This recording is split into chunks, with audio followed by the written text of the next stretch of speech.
Welcome back to the Nearly Enlightened podcast. I am your host, Giana Girusso, and today I am joined by Chrissy Marie of the Art of Aliveness. Welcome, Chrissy. Thank you. Excited to be here. I am fangirling real hard right now. I am so excited to have you on. Chrissy is a trauma-informed embodiment practitioner, inner child liberator, advanced spiral practitioner, breathwork facilitator, and lover of crude humor. That speaks to my heart. Good. So to get started, let's take it one by one. So tell us a little bit about what a trauma-informed embodiment practitioner, what does that mean? And what does that look like for people who work with you? Sure. So trauma-informed at kind of like a 101 level just is a basic understanding of how stored emotions impact the way we behave on a day-to-day basis. And trauma, just for context, is not so much about what's been done to us, but how our body responded to things that have happened in our past. And trauma is when we're not able to digest or make meaning out of an experience. And so we store it as tension in the body. We store it as like contraction. We might swallow an emotion. We might dissociate. We might forget about what happened. A lot of people that I work with will say, I don't remember my childhood. And that's indicative of some trauma. And so a lot of my work is about teaching people about how their brains work and how their brains and bodies got to store their emotional experiences, and teaching them to create safety again in their body so that they feel safe processing the stuff, processing the emotions that they never got to express in their past. So embodiment just means like in the body of the body. So taking people back into their body and learning how to create a healthy, holistic relationship with what it means to just be in our body instead of living up in our heads all day long. Yeah. And that is so important. And I think it's an important distinction to make too. Like a lot of people think that trauma is like this big, crazy thing that might have happened, a loss of someone. But trauma doesn't necessarily have to be like these big events where, oh, my cats are fighting. It doesn't have to be like this big thing that happened. Sometimes it's really small. And right now I'm working with busy goals in the break method. And it's similar. Like she talks about how sometimes trauma is like the little 3-year-old kid goes to Disney. Mom kind of sits back, lets the kid run up to their favorite character, and then like a sea of tourists goes by and the child can no longer see mom and has this moment. And it might even be like 3 seconds of feeling lost or abandoned. And there you go. That's that moment that is set in the body for life. And so it doesn't have to be like this big, crazy thing. Sometimes they're like these really small moments. And like you said, the body tries to forget. Absolutely. Yeah. Yeah. And so talking a little bit more about your work, tell us what it means to be an inner child liberator. Sure. So it goes hand in hand with the embodiment work. For me, liberating the inner child is twofold. It means learning how to become the nurturer, the protector, the characteristics of the parent that maybe we didn't get to experience or we didn't feel like we had enough of, learning how to direct those values, those feelings back into ourselves so that the child inside, the parts of us that feel small and scared, get a sense of feeling held by ourselves from self to self. And then also liberating the part of us that's inherently creative that maybe we dampened down over the years because we were taught that it's better to focus on academics or it's better to focus on, linear progression of skill instead of the arts and creativity and exploration. And so my journey is to teach people how to reestablish their most natural relationship to play and the energy of play and use that as a lens to live through while they're working in the world and relating in the world. So for an adult, that might feel silly, like connecting to this inner child and really allowing ourselves to play. Like, how can you guide someone to just like let go of that and embrace the play? Because I think so from what I know of your work, that's really what speaks to me the most. Because I think that as we get into this journey of healing, a lot of times it can become super serious. And I know I fell into that for a little while, and that can be like not only so boring, but like super depressing. So like, how can someone unapologetically bring play into their life? Yeah, great question. I'd say to start, I want to just define play, because people's ideas of play are that it's an activity and that it's supposed to look super fun and childlike, and it's very like rambunctious and silly, and it totally can be all of those things. But first and foremost, play is more of a state of mind, and it's very similar to flow state and creativity, which I think people can relate to a little bit better, or at least they'll say, oh, I definitely want to feel like flow. When people come to me, they're like, I want to experience more flow, and it's like, okay, well, flow and play are cousins, and so play at its core is just a state of being where you are present, you are curious, and you're open to spontaneity. So there's an essence of exploration, of kind of looking at the world or at what's in front of you with a beginner's mind, a sense of, I wonder what's here for me to discover. And so play, you can, any activity really can elicit play if you're coming through that perspective and that lens. So it's less about what you're doing and more about how you're doing it.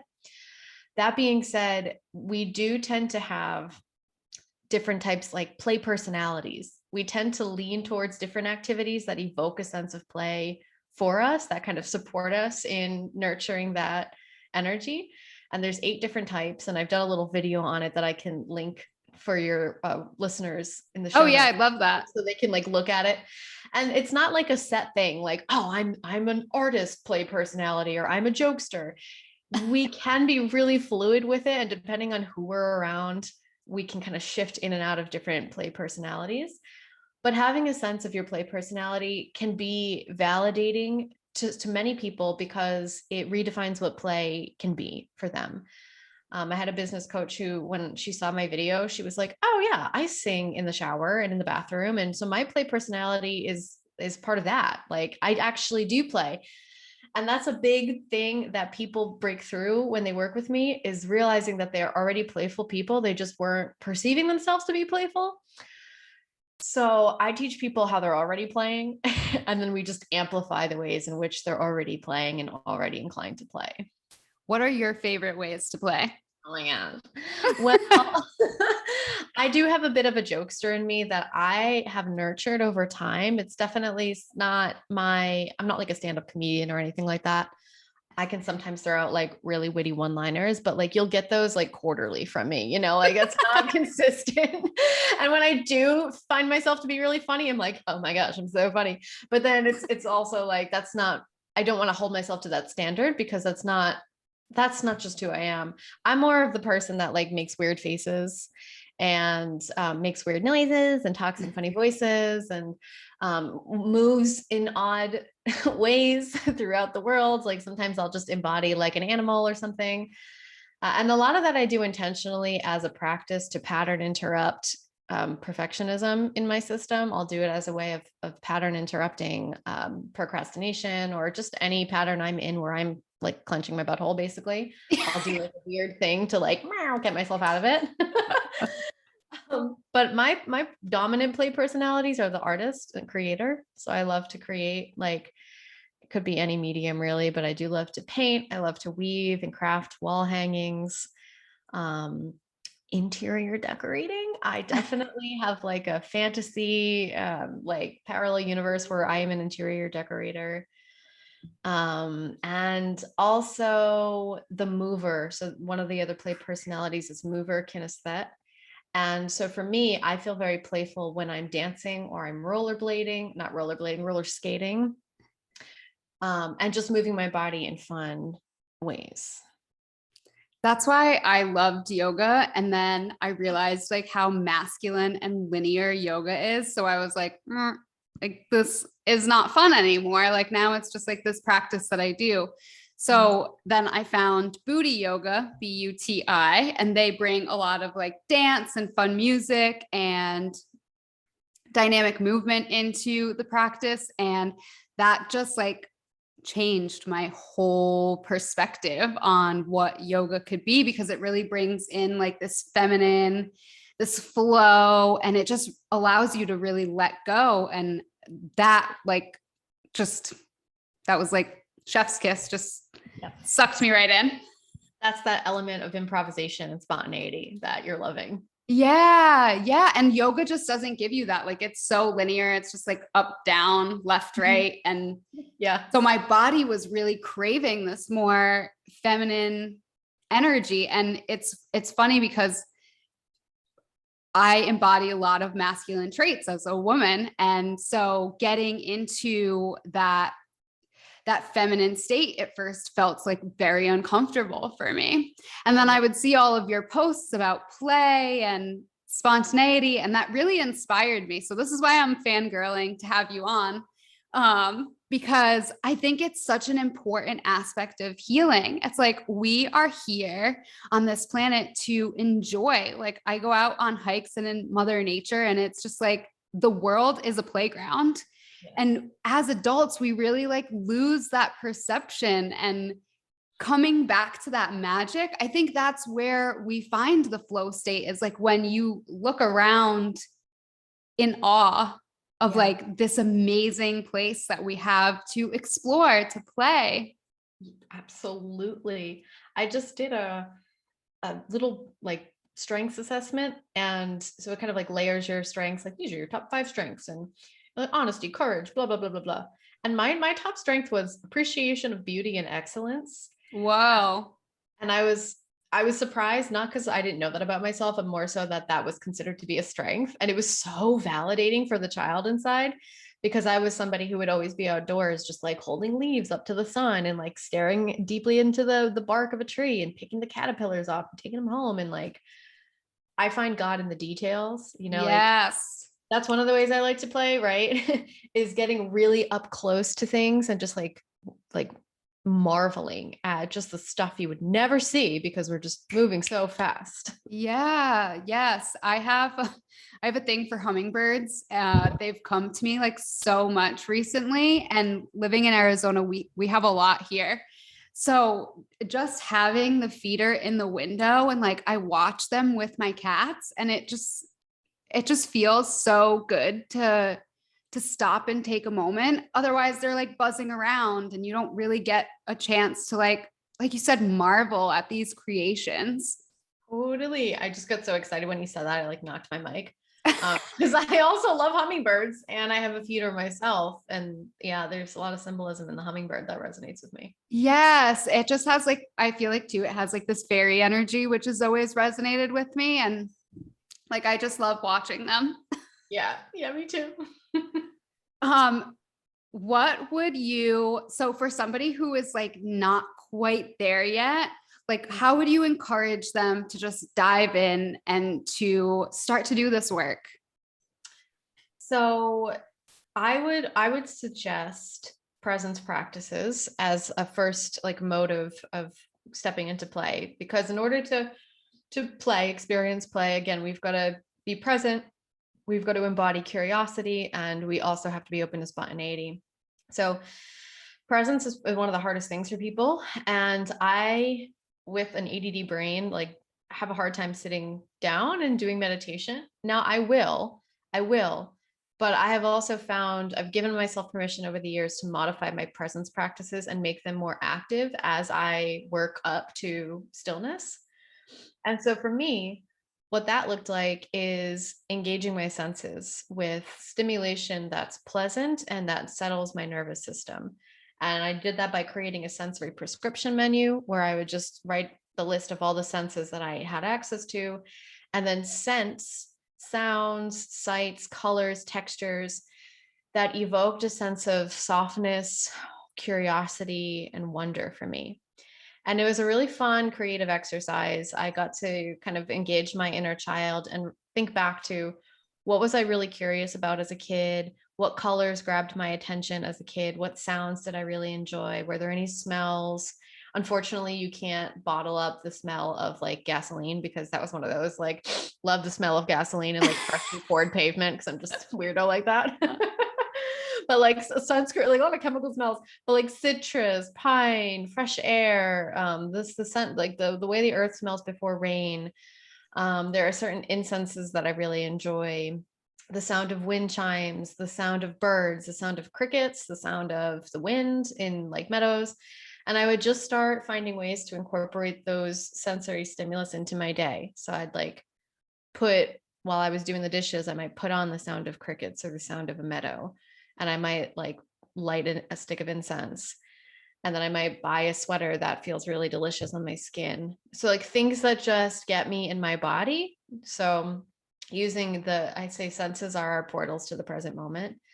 So finding ways to actively engage your senses throughout the day. There's also like a little game that I like to play sometimes where I'll just take an object that is, I don't know, my water bottle for now. It's just an everyday object, and then just play with it as if you've never seen it before, and start like bringing it close to your face, bringing it really far away, pretending you're an alien on Earth and you've never seen this thing before. And you're like, what is this? Exploring it like a toddler would. Put your mouth on it if it's safe to do so. Tap it, make sounds with it, So like just starting to explore as a little exercise, engaging in presence, curiosity, and creativity. So that's something that I come across a lot is people who are like, I can't meditate, can't do it, won't do it, like just very adverse to meditation. And I understand that because I too, when I first started my yoga journey, was like meditation was like the last thing on my mind. But I like how you frame it as a presence practice. And like, we could be doing something. We could be doing the dishes. That's a perfect example. And like really be present with, I am doing the dishes, not thinking about like all the other things that you have to do or analyzing your day or, whatever it is, but really just being in that moment of like, I'm washing these dishes. Yeah. Yeah. And that in and of itself is an interruption of your autopilot. So you could wash the dishes, and just by being present, you're already interrupting your brain's tendency to like go into the future or like leave the room. But you could also, while you're washing the dishes, like do something you normally wouldn't do while you're washing the dishes, like wiggle your hips side to side or put on a song that you like, or take the bubbles between your hands and open it up and make blow a bubble through your fingers.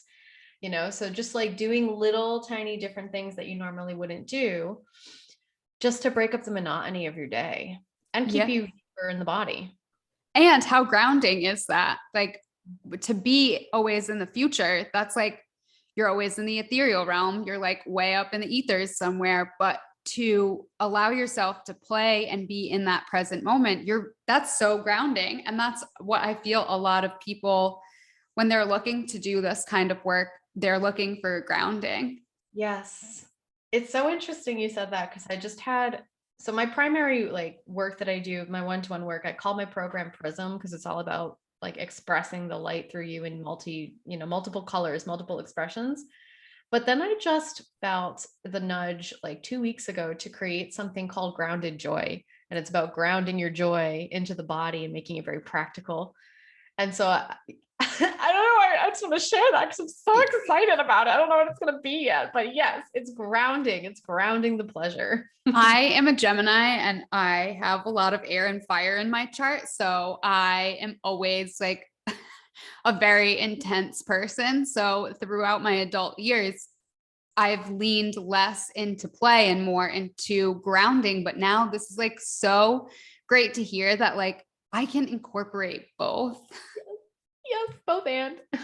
Yes, it doesn't have to be either or. And like, that's where I really got stuck in my own spiritual journey. It's like, I just got super serious and super intense. And I was like lacking that fun piece. Totally. I mean, me too. Me too. That's, I wasn't able to step out of that until I started connecting to my inner child. And I'll share some of the books that were helpful for me in case anybody's drawn to those texts. One of them is called Whatever Arises, Love That by Matt Kahn. And the other book is called Homecoming. And I forget the guy's name, John something, but the book's called Homecoming. It's beautiful exercises on journaling, like journaling prompts for how to connect to different layers of the inner child. And so those books were really helpful for me. The more also I learned about neuroscience in the brain, The more because I have a lot of masculine tendencies in my system as well. I feel like I've got a lot of both, which is nice. But sometimes, the masculine dominates. Yes. Yep. I can relate. And part of that is being really into science. And so I love reading research. I love knowing that science backs the practices that I use. And so starting to learn about the science of play and how it's so effective at moving us forward, problem solving. Like I learned that play is actually a portal to productivity, and I like to be productive and efficient. And so the more I realized, like, wow, this is so backed by just how the body works. Why am I fighting my nature? Why am I trying to put so much on my plate before I can, digest any of it and have fun with any of it? And that's one of the things that I used to do, is like just put a shit ton of personal development stuff on my plate and then beat myself up for not hitting the bar that was impossible to hit anyways, because my standards were so high, yada, yada, yada. You know the drill. Yep. I'm like, oh, wow, she's reading into my soul right now. And eventually I was like, this is not productive. It's the antithesis of my nature. It's literally not how my brain's designed to learn.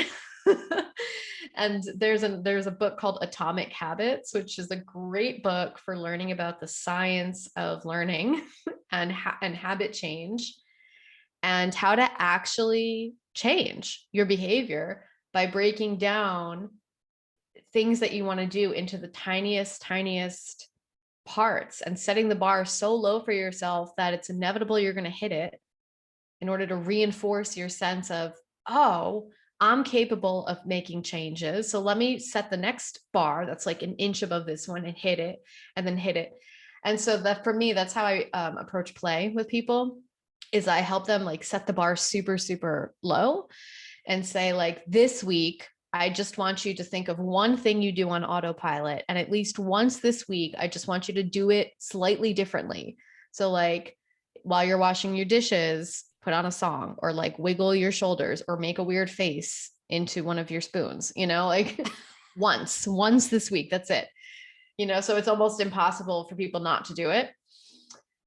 So I just wanted to share that, because that's important too, is like breaking down the process. Yeah, I think that's so important, because it does feel a little heavy. And like when you're diving into this work, there's like so many avenues to go down. There's so many things to start to look at and to see how you can interrupt that pattern. And it can be super overwhelming. So I think that taking it in a lens of play just makes it feel so much more digestible and like fun. Like I said, we're meant to be here to have fun, to enjoy this planet. And I just think we limit ourselves so much. And like, I just want the world to be a better place. And that's why I started Nearly Enlightened. That's why I started this podcast, because I want to give people the resources and the tools. Like, okay, you don't jive with me, you don't want to work with me, that's fine. But I have a million friends doing like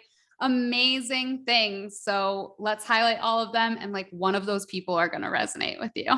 Totally. I love that so much. Yeah. And it's so funny. So Jamie Gray has been mentioned on this podcast pretty much on every single episode. And you are connected with her. And that's how I found all of your accounts. But then we realized like 2 weeks ago that we went to high school together. Like, that's so crazy. It's such a small world. Yeah. It really is. I found Jamie on Facebook like 4 or 5 years ago. And I didn't know, like, this was before I was plugged into, like, I just didn't even know that people were out there doing this work. I was introduced to this work maybe 6 or 7 years ago, in terms of like, when I say this work, I mean embodiment work and coaching, and people who are just like really doing this professionally. And I just had no idea that anybody else in my home state of Rhode Island was doing it, until I saw Jamie. I don't even know how I found her, but we just started voice noting, and we've just been, voice noting on and off since then. Realized she was a mutual friend of an old client of mine. And then, I saw you And I knew a while ago, I saw your face and I was like, she looks so familiar. I feel like we went to high school together. That's so funny. But we never talked in high school. Like I never connected with you directly. No, I don't think so. Not that I And it's remember. funny because like our school was so small and like, Mhm. it's so funny, like the magic of rediscovering. I love it. This is like also, I just want to say my inner teenager loves this because I told you this when I was messaging you. Like I had a hard time in high school because I was transferred to the school we went to my second year in. So I had already established a bunch of like friendships and a boyfriend and all that at my public school and my family. I had cousins that were going to school with me. So I was like so happy where I was. And then have transferred schools, I was just thrown so completely out of my element. And I didn't do a ton of socializing in high school because I was just like, that for me was traumatic. That was a traumatic event. That took me a really, really long time to process. And so anytime I connect with somebody I went to high school with, like as an adult now, it heals my inner teenager a little bit. It kind of heals that process of feeling like an outsider, an outcast, Yeah. weirdo. It's like, wow, look at us. We're so cool. We really are. Like, yeah. I love that you have just stepped out in a big way of like, this is the work that I do. This is how I'm here to help you. And that's really been super inspiring for me. So that's another reason why I'm like absolutely fangirling to have you on here, because I resonate with the work you're doing. The message is like spot on. And I think it's so important for people because I even see like, not only has it happened to me and like so many other people that I know, when they get into this work, things get serious. Right. And they're always focused on the things that they need to change versus like, yes, okay, there are some things that you need to change. There's like an opportunity to grow, but like, how can we have fun and enjoy the moment while we're also like have an awareness on this? So I think that's just, it's beautiful. Yeah. I'm big on like exploiting strengths. And one of the things that stood out for me when I was getting my master's is a behavior change project I did where we had to like use ourselves as a case study. And of course, I chose to do meditation because I was struggling with that. I was like, I'm going to do 5 minutes a day. And I definitely didn't do 5 minutes every day. And so I had to like analyze like the antecedents, the behavior, the consequences, and everything that was playing into whether or not I engaged in meditation, which was my goal.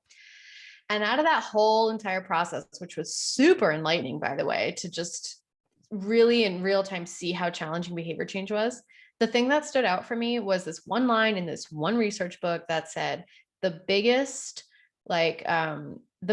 indicator as to whether or not somebody can accomplish a behavior change is a belief that they're capable of accomplishing a behavior change.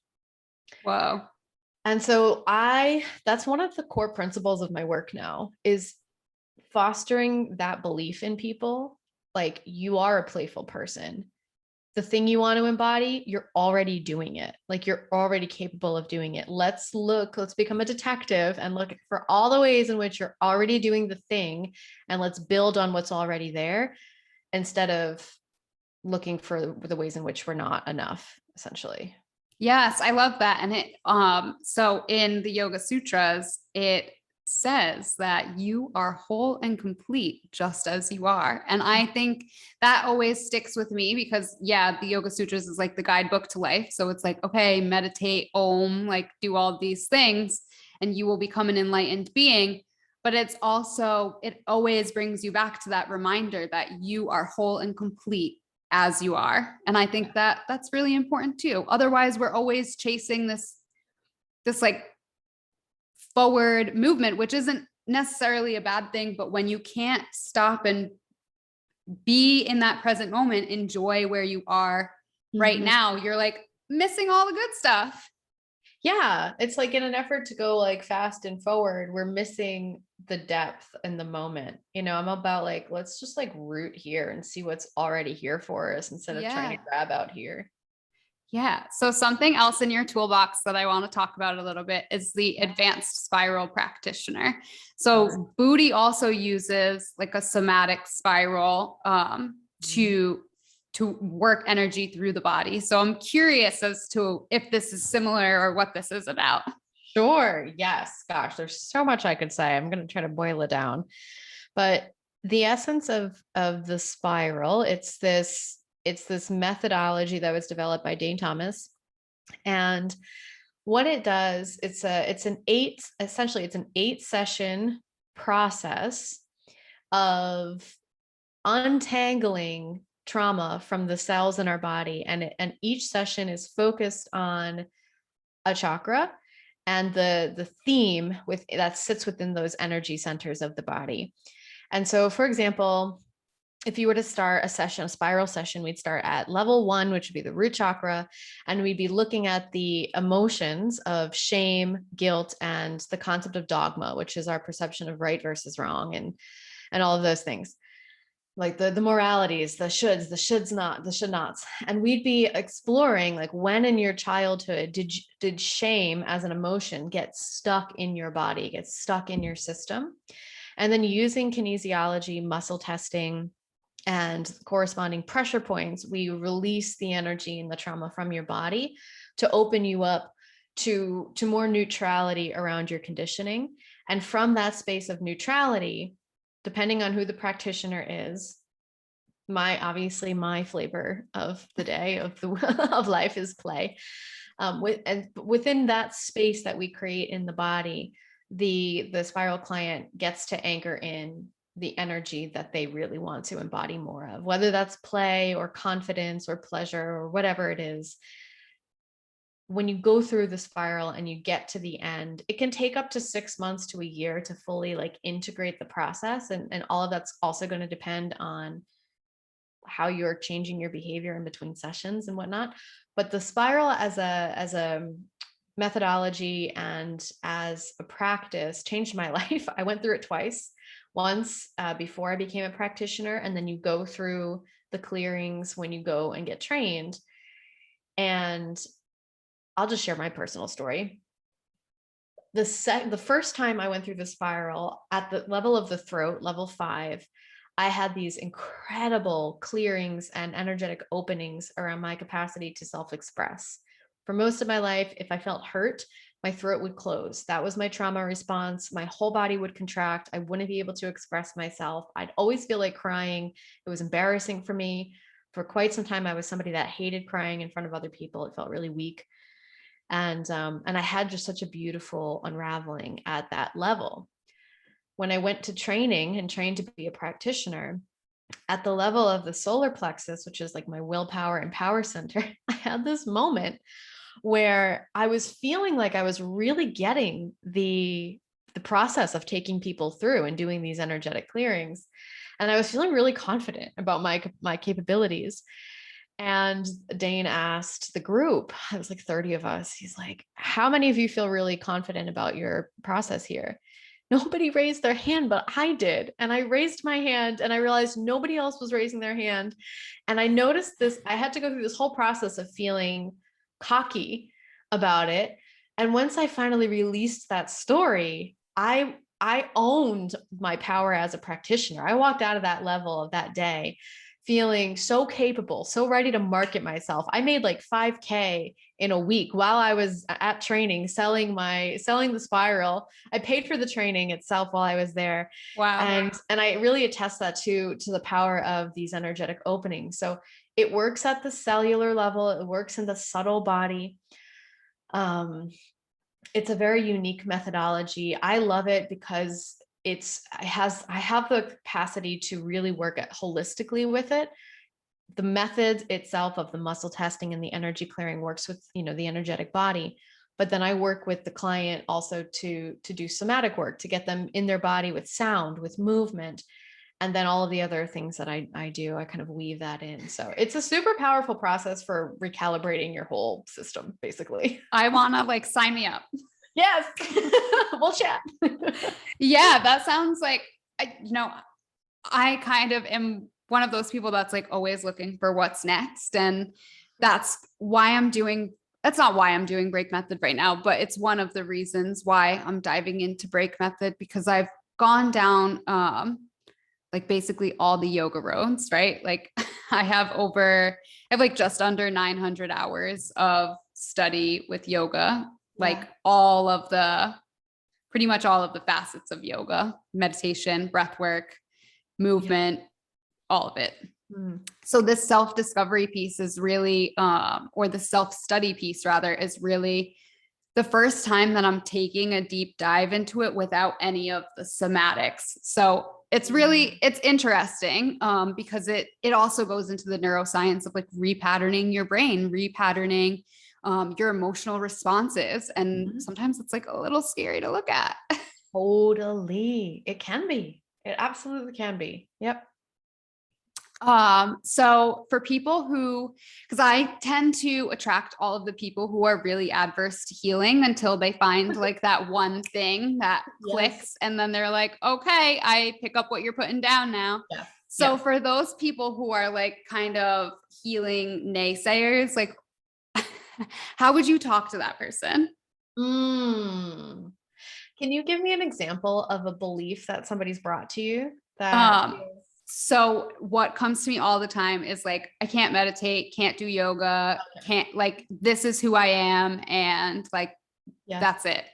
Okay. Okay, great. So I love this. There is no right way to do healing. And essentially, even the word healing, I feel like can have a lot of dogmatic implications. Yeah. And so I like to use the word maturing instead. Just maturing your ability to be more of that which you desire to embody. And so I always tell people, I'm like, everything I ever say to you is an invitation. Like at the core of what I do is invite people to find what works for them and to do more of it. You know, so some people go to the gym and that's how they heal or mature, right? Some people make art and that's what they do. And so it's just about finding your flavor, finding the tools and the exercises and activities that help you make meaning out of life in a way that works for you. Yeah, I mean, it's really a choose your own adventure. That's kind of where I land with it. It's totally choose your own adventure. Like if something doesn't work for you, let it go. Don't do it. Yeah. Okay. Yes. I love that. Because a lot of these practices do feel dogmatic, and a lot of the way that practitioners approach it is dogmatic. So I think that can be it's off-putting for me. So like, I could just imagine somebody who hasn't been taking a deep dive into this world for the last 10 years, like that could feel like a lot. Yeah, I mean, I'm very much about like learning how to connect to yourself as the source of wisdom. So I do invite people to talk to themselves a lot. I'm a big talker to myself. You know, people are always like, do you have a morning routine? What's your morning routine, Chrissy? And I'm like, you're asking the wrong person. I have ADD. I do not have a morning routine, but I do talk to myself a lot. And that's really helpful. And I do that as many times throughout the day as I need to. I drink water, like I hydrate, I stretch in the morning, I have my coffee. So just finding what works for you. And then also remembering, and this is important, that there are seasons to tools and exercises. And just because something's worked for you today doesn't necessarily mean tomorrow it's going to be as effective. So being okay with being flexible and having a couple things in your toolbox that you know work for you, and then just asking yourself and checking in and making it a priority to establish a connection with yourself through conversation, because that's the most important relationship, and that's going to be the most important North Star, really, is your inner compass, your voice. Yes. And I think that healing that inner child really helps to open up that relationship. Like, and so something that has been brought to my attention recently, I forget who it was, but they said that the hurt ego is just the hurt inner child showing up. And that is how we protect ourselves. And that was so eye-opening to me, like to even see where I show up with ego still, and to be like, okay, forgive that little girl that is inside of you, because she's trying to protect you right now. Like that hurt inner child is who comes out when our ego feels a little bruised. And that was really eye-opening for me. I love that you shared that, and the language around it too, of, you said protect, and that's important. Because I've seen a lot of people have a perspective of, I need to kill my ego, or I need to dissociate from it, or ignore it. Like, oh, just don't pay these parts of me any mind. It's just ego. Don't listen. And it's like, okay, you don't have to let it drive the bus, but I do believe that it is still a child. You don't let the child drive the bus, but you don't like lock them in the basement either. My thing is, if ego is showing up, it is a level of your smaller self, your inner child, and children just want to feel safe and they want to feel seen. And when they feel safe and seen, they settle. And when they settle, you have space to now connect to that deeper wisdom inside you. And I love that you used the word forgiveness as well there, because sometimes they need to feel safe and seen. Sometimes they also are asking for some compassion as well. Yeah. Yep. And so more so than my inner child, like you talk about your teenage years, that was the person that I really needed to forgive, because she didn't show up as her best self. She showed up in that like very hurt, trauma, ego place. And like, there was a long time that I looked back on that person with like disgust, despise, and like, it was a really hard transition to forgive that person for like not showing up the way I thought I should have when I knew better. Right. So it's just meeting yourself where you are, and forgiveness is such a fucking hard thing. Yeah. Yeah, it can be so sticky for a lot of people. Yeah. That action, that it's like, that's what it is. If you're not watching on YouTube, like maybe we'll put a clip of it up, but it's like, just like that it's like such a feeling from deep within your body. And I think a big part of my healing through my 20s was learning how to forgive that version of me. Yes. Yes. That's such a big process for a lot of people. Yes. Yeah. That it really was. And there are still times when it comes up, like, we're always healing layers. So it is something that still comes up for me. It's something that I still work with. And now not only am I working to forgive that person, but there are aspects of that girl that like now I'm trying to pull from, because she was a hurt person and she showed up that way a lot of times, but she was also kind of a badass and like was very confident. And so working with all of these aspects that I've gotten to a place where I felt so humble that I wasn't talking about anything that I was doing, because that felt inauthentic. So now connecting to that girl in a different way of like pulling those aspects out of like, she was unapologetic. She was just like out there talking about what she was doing. So it's funny because like there's a level of forgiveness, but now there's a level of like, okay, she was kind of onto something, but she was just going at it the wrong way. Absolutely. Right. It's like you're exploiting the strengths, looking at it from, sometimes if a strength goes into overdrive, it becomes a weakness or a defense mechanism. Right. Oh, yes. And so it's like, there's something wrong with what was happening. It was just, we got to pull back a little bit, just balance. Yes. Balance. That's a hard lesson for a Gemini to learn, because we are like, Right. I am like out there, up there. And yeah, sometimes I need to be tethered a little, because I have like, I think I have one earth placement in my chart. Wow. Yeah. And it's my north node is in Capricorn. I think that's my only earth placement. Everything else is water, fire, or air. Oh, and that's what you're being called into, isn't it? The earth piece. Yes. Cause, north node. So it's like what I'm moving towards. Yeah. Interesting. right? My North is in Capricorn too. I have a ton of Earth placements. I've got a lot of Earth and fire in my system, and water, no air. That's funny. So we're like the perfect balance right now. Yeah, exactly. So I like to talk a little bit about when I have people on, I like them to talk a little bit about how their healing journey started in hopes that it like helps inspire somebody. So how did your healing journey start? Sure. Wow. Woo. I know, loaded question. I know. People are always like, "What was your big moment?" I'm like, I didn't have just one moment. It was a very, I don't know. There's just lots that went into it, but essentially, I was always, I was always somebody that was going to do what I'm doing now, and I knew that. I knew as a child, I was very good at mediation, at connecting people, at listening. I was a deep listener. And I knew that that was a skill. And part of the reason why I wanted to study it deeper was because it was not prevalent in my household. There was a lot of chaos and a lot of hurt and not a lot of like dysregulation around heavy emotions like anger.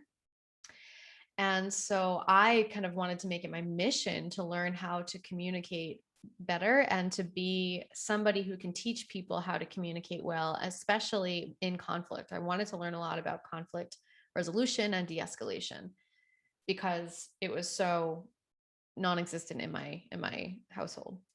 So, and that was one of the beautiful things about at Bayview with the high school we went to, was I was able to take some advanced AP psych classes, and I started learning a lot more about the brain, and that inspired me to get my undergrad in psychology, and also I was doing a lot of philosophy while I was in college. And I discovered Buddhism and meditation when I was in college, and yoga. And so I started going to meditation and yoga, and I started journaling. And so leaving my parents' home, I lived in Boston for a year when I was in college, was really, really powerful. I got to take a lot of leadership development courses, a lot of like leadership and diversity courses. And I was a very shy person. That's why I didn't connect a ton in high school, as I just kept to myself, very introverted. And so I deliberately put myself in these courses. Like I did a debate course, and then I debated, and I ended up getting an award for like good orator. I didn't win any of my debates, but like I got a good orator award.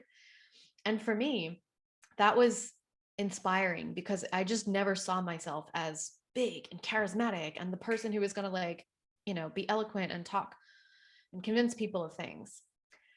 And so I started seeing myself differently in college because I was doing all of these things that challenged my identity.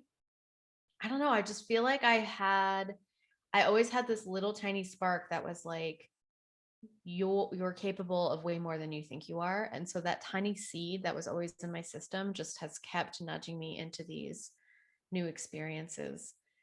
And even in college, people were like, what do you want to do when you get, grow up?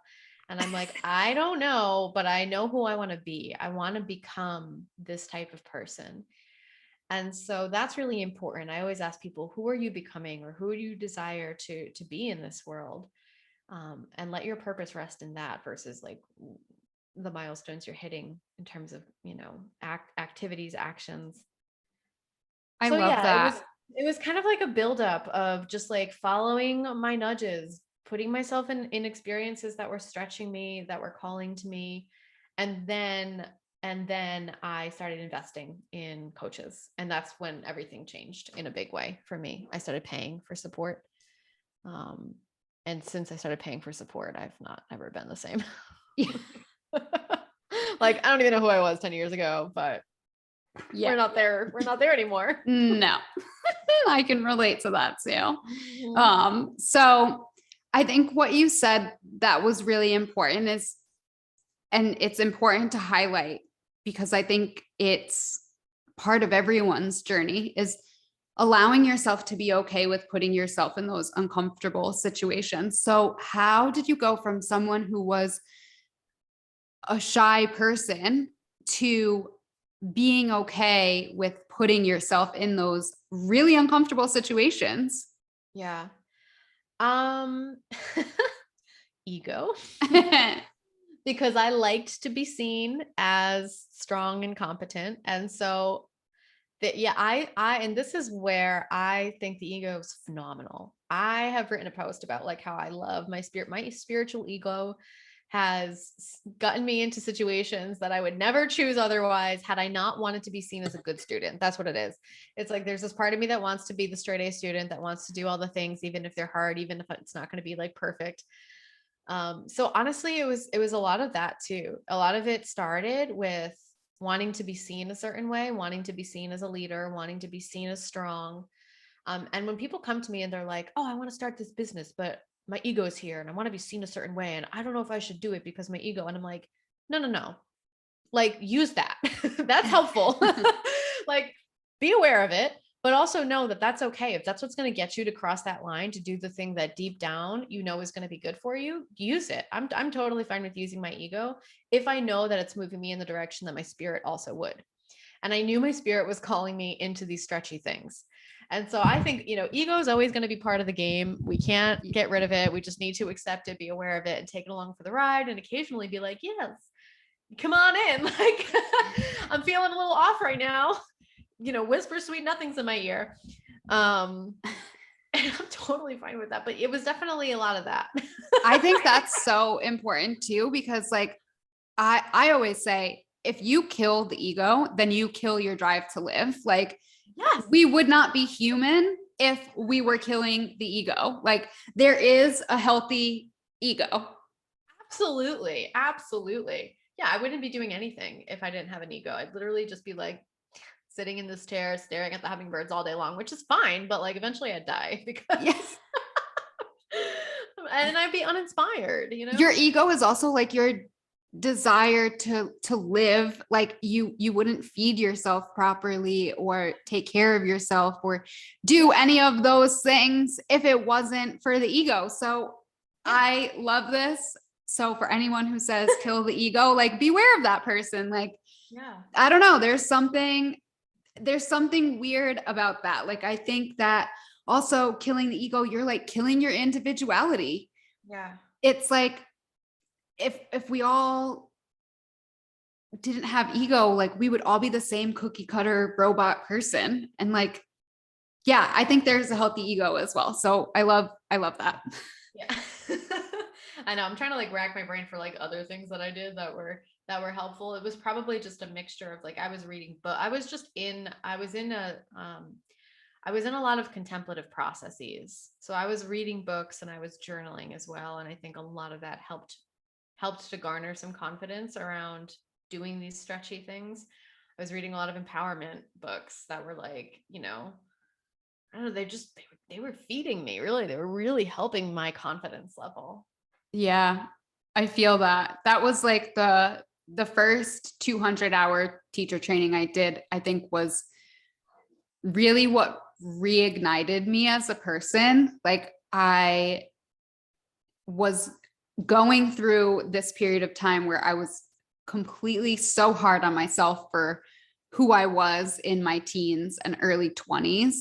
And then I found myself in a very abusive, really toxic relationship. And I think that I got myself there because I could not forgive myself for who I was previous. So in my mind, that was like my punishment, right?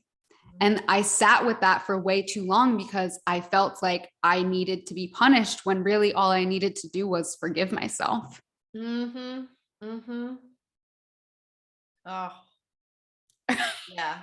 You just said a huge thing. Yeah. It's like to talk about it and even to put it in those words, like it's heavy.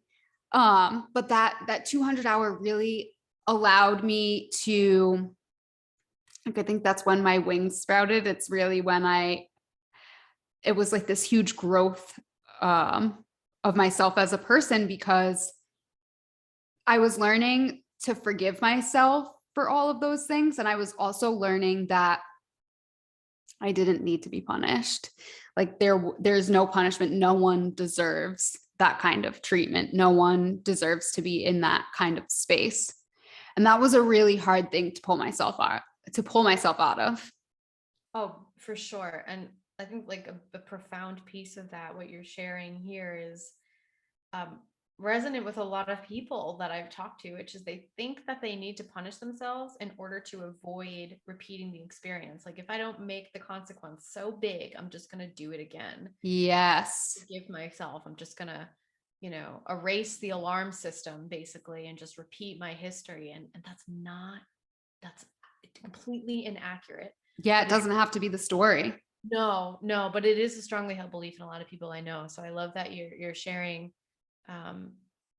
You are a reference point for people to like interrupt that story of like, I forgave myself and I'm out of that situation now and I'm thriving. Yes. And like I said, it's not completely gone. Like it still comes up. It still comes up in layers. And it's something that I actively work on all the time. Yes. And that is why I'm in break method. I love it. We're interrupting these patterns and we're going to rewrite them. And I think I wanted just to say to that, like to continue echoing what you just said, it's important to understand that healing is not a finite linear thing. Going back to your earlier question, it's just a practice and a process. It's like you go to the gym and you work a certain muscle group, like you got to keep working that muscle group or it's going to atrophy, and so it's the same thing with healing. Like we're up against 10 decades of patterns and conditioning. And so literally in order to just like get your brain to process life differently, you need to be watering the neuro pathways and the stories and the patterns every single day, and old stuff's still going to echo in your system. Like shame is always going to echo in your system. It's just about willingness to look at it and not beat yourself up for it revisiting you again. Like totally normal and natural to be revisiting stuff like that. One of my really good friends, she always says practice makes practice easier. I love that. Yeah. I am going to borrow that. Yep. She would love that too. She like loves to spread it. And it's so true. Like practice doesn't make perfect. Practice doesn't even always make progress. But if you stay committed to the practice, then eventually just the act of practicing makes it easier. Like something that I talk about is when I started my 300-hour RYT, something that we did was we had to journal every day. Like first thing when we wake up, journal 5 things that we were grateful for. And at first that practice was so daunting and so awful. It's like, you feel like you're going to run out of things to say, but as the time progressed, it actually got way easier. Mm-hmm. And I found myself journaling gratitude in more depth than I was when I first started. So like just allowing yourself to show up for the practice and like, let it be uncomfortable. Mm-hmm. Let yourself talk shit about it and just be like, why am I doing this? Like, go through all of those processes, because if you keep with it and keep going through it, like eventually it becomes easier. And to highlight what you said before is sometimes practices have a season, and like, then those practices, maybe you don't need them anymore. Maybe you outgrew it, whatever it is, like allowing yourself to keep being creative and figuring out like, what is the practice that works for me right now? Here. Yeah. Yep. What is one of the practices that that's really nurturing you right now?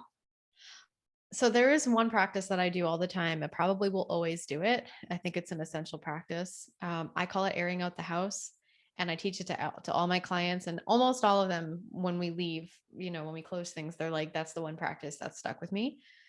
Because it's an active presence practice, but it's also a process of naming what's inside. So I don't always like to journal. Again, when I do things out loud through my voice, it really supports the vibration of everything, moves through stuff through my body, and I can stay in my body.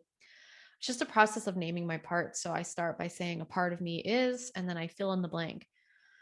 Part of me is feeling angry. Part of me is feeling depressed. A part of me, wants to leave my marriage. Just like whatever's up for me, I will name it out loud. A part of me is sad. A part of me feels disappointed. A part of me feels great. A part of me feels peaceful. A part of me doesn't feel peaceful. And then I always say at the end, and that's okay. And that's okay. And that's okay. And so for me, it's this powerful way of getting what's inside out of me. And it goes back to what I said earlier about all of our layers just want to feel seen and safe. And so I see them by naming them, and then I send that sense of safety through the statement, and that's okay. And sometimes I'll like touch my heart or my body, and I'll just tap and breathe and say, it's okay. It's okay that this is how you feel. And that's huge. So for me, that's big. And then exercise and nutrition right now is pretty big. I started an exercise program a few months ago, and I'm learning more about just how to be with my body to support my brain and the ADD, and like protein and movement and all of those things are really supporting my capacity for focus and feeling, vitality and alive in my body. So I'd say those are the three big ones, nutrition, movement, and that airing out the house exercise for me right now. I love that. I think I'm going to adopt that airing out the house. Totally. And I can leave a link to that, to like how to do it below. Yeah. I'll send Yeah. it to you. I love that. I love that, because sometimes like when those intrusive thoughts come up, like they just want to be heard. Sometimes just saying them out loud and like you said, letting it be okay. Like that is so powerful. And another thing is like, I think going back to people who might be starting this journey, for me, nutrition was kind of where I started. And I think that it's so important to fuel your body properly. And I actually talk about this with, I think it was like 2 episodes ago now, with Katie Tugis, and she actually also went to Bayview. Yes. You mentioned that. I'm going to have to watch the episode. So cool. Crazy. Yeah. She was like, I think she was like 2 years ahead of us. I think she graduated in 2007. But anyways, yeah. So she is a nutritional therapy practitioner now, and she really talks about how it's so important to fuel your body properly. And if you don't, that can be really where our anxiety and kind of like yucky feelings are rooted in, like the lack of magnesium, like something so, when you say it out loud, it sounds so simple, but something as little as being hydrated and getting some extra magnesium can really be so helpful in dealing with these emotions that come up. And that was like a mind blow for me. Oh, yeah. Huge. It's like, maybe it's your past. Maybe you're nutrient deficient. Yeah. Maybe you just didn't drink water today. Right. Maybe you're thirsty and underslept. Yes. Oh my God. And sleep, like what another huge thing. I was actually talking about this yesterday. So my partner, my boyfriend, he isn't big on like all of these woo-woo practices. Like that's just not for him. But yesterday I made him come to gong meditation with me. I was like, come on, you're off. You're never off on Sundays. Like, let's go. And he obliged. So that was nice. But in the gong meditation, there were like 4 other dudes, and they were snoring so loud. And he was like, yeah, it was great, but like, I couldn't get over the snoring. And I was like, yeah, I get that. And it's funny because when I first started my journey with yoga and meditation, my teacher was like a super intense person. She was from like the old school practice of yoga where it was like very boot camp. And she would say, if you fall asleep in meditation, you don't need meditation. You need to fix your sleep cycle. That was kind of where I was at yesterday. I was like, yeah, well, we just have to have grace for them because they actually just need to fix their sleep cycle. And then like, they'll get it. That's funny. That reminds me of the first time I took my husband to a sound bath. He knocked right out and was doing the same thing. Just yeah, it's funny. Like, did you like it, honey? He's like, I don't remember it. It was the best sleep I ever got. Exactly. Well, I'm glad I'm not the only one that like drags my partner to all of these things. Yeah, he's always invited. Sometimes he comes. He'll come to breathwork sometimes. It's always great. It's funny because like his way of connecting is so much different than mine. Like he just likes to go out into nature where like he has no cell service and just get like lost in the woods for a while. Totally. I get that too. I love And that. and like that's okay. And that is something that I'm learning because I was for a while I was like, no, it has to look like this. Right. Like it has to look like this. You have to do the meditation, you have to do the breath work, you have to do the yoga poses. And then like that's how this goes. But like that's so not true. Right. Back to it's your choose your own adventure. If it works for you, continue. Yes. So if there is one thing that you would want people to take away from this episode, what would it be? I think it would be that piece of whatever it is you're desiring to experience, look for ways in which it's already present in your life. Look for ways in which you're already creating those experiences, because you will find them. There's something called the confirmation bias, which is like our tendency to look for evidence of things that we already believe. And so if you start to look for evidence of things you want to believe, you will find it. And that will start to change your capacity to have more of those experiences. Yes, I love that. Because the thing is, if you have an awareness of that's what you want to be, or that's what you're trying to embody, you already have an awareness of it. So chances are, like you're saying, like you're already doing some of the things. Exactly. And just reconsider how you're defining things. Like when you're saying, oh, I want to be more peaceful or I want to be more joyful, like what's your definition? And can you broaden your definition essentially? Because that's the thing that I find most people have a very narrow definition of peace or play or joy. And it's in that narrow definition that they're struggling because it's too narrow. Widen that and see how it's already here. Yeah, I love that. That's like a mic drop moment. Boom. Yeah. And then one more thing that I like to ask everyone, what is like one of the best pieces of advice that you ever received and like, how does it stay with you? Ah, oh wow. There's so many. Well, okay, I'll just share the ones that are coming up. The first one is something somebody said when I was learning how to roller skate. I was watching videos of people who were beginners and they were like, call on confidence, because the more confident you feel you are, the more powerful, essentially it's going to translate into better skating. And so I practiced and I imagined myself to be not a novice skater. I'm like, yeah, I got this. I got these moves. I can do this. And it totally impacted my capacity to learn and to skate. Make it fun, obviously, is a big one. Like, how can I make something more fun? Bring play into things. That's a huge one.